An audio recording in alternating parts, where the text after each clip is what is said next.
The situation of the armed forces of Ukraine in Avdiivka is worsening by the hour. Today, on January 17, the commander of the Tavria group, General Alexander Tarnavsky, officially announced that the Russian army had switched to active offensive operations in the Avdiivka direction. According to him, the Russians have significantly increased the number of offensive actions in the southeast and north of Avdiivka.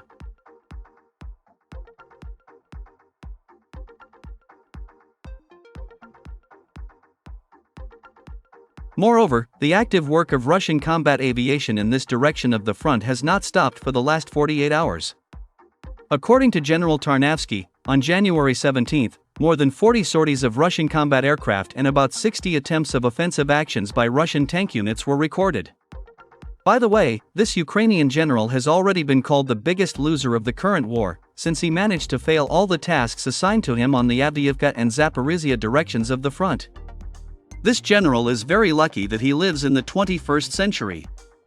For such setbacks and failures, generals were shot on the spot in the 1940s of the last century.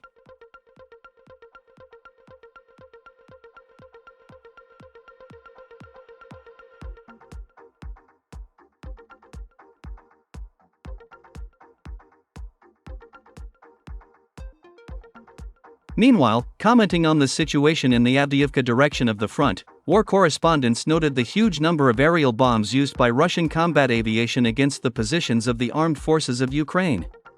The big problems created by Russia's gliding aerial bombs were also noted by the mayor of Avdiivka, Vitaly Barabash.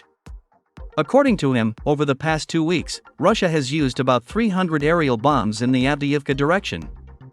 For comparison, from February 2022 to December 2023, Russia used only 150 aerial bombs.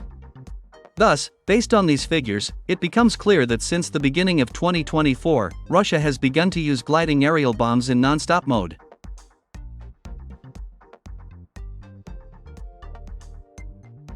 At the same time, the mayor of Avdiivka noted that the armed forces of Ukraine are absolutely powerless against these aerial bombs, since Russian planes launch them from a long distance, which is why they cannot be shot down with the help of air defense systems.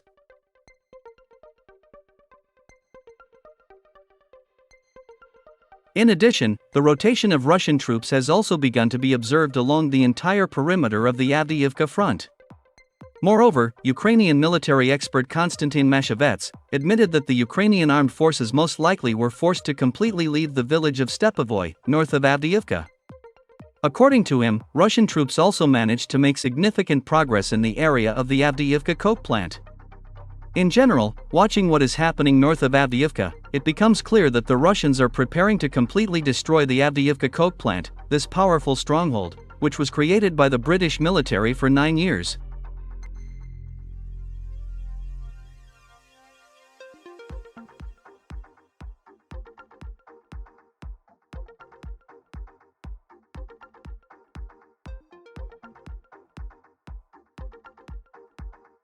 The Russian military command understands perfectly well that until the stronghold of the armed forces of Ukraine in the Avdiivka coke plant falls, the Ukrainian army will continue to resist in the city itself.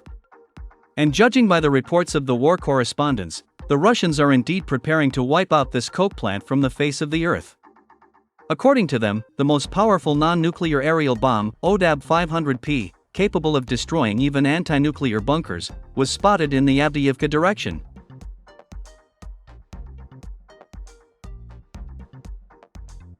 Let me remind you that it was after the use of this aerial bomb against the Azovstal plant in Mariupol that the nationalists from the Azov battalion raised the white flag and surrendered.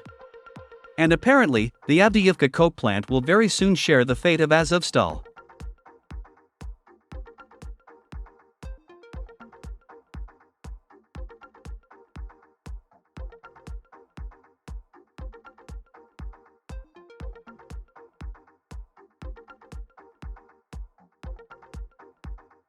Meanwhile, on the night of January 17, Russia launched another massive missile attack on Ukraine. This time, heavy cruise missiles of various types and jet-powered Geranium kamikaze drones hit dozens of targets in Kharkiv, Odessa, and Kryvyi Rog. In particular, the buildings of Kharkiv University and the private Ashera clinic were destroyed in Kharkiv. As it turned out, The command of the armed forces of Ukraine held regular meetings in these buildings, and also deployed foreign mercenaries along with militants of nationalist formations.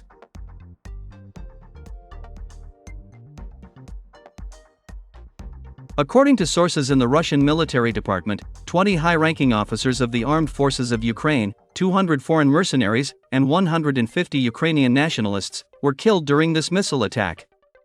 Moreover, warehouses in Odessa and Nikolaev were discovered and destroyed, where components for the repair of Western armored vehicles, including barrels for artillery guns and tanks, were stored.